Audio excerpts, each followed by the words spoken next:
You are looking at Julian's pronunciation guide, where we look at how to pronounce better some of the most mispronounced words in the world, like this other curious word. But how do you say what you're looking for today?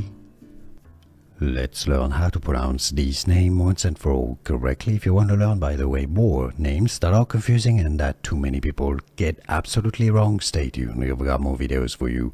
English pronunciation. Kem, also Mandarin or Chinese pronunciation. Kem. Kem, how to pronounce in English. Kim, it's sometimes short for Kimberly in English. Kim, how to pronounce Kim.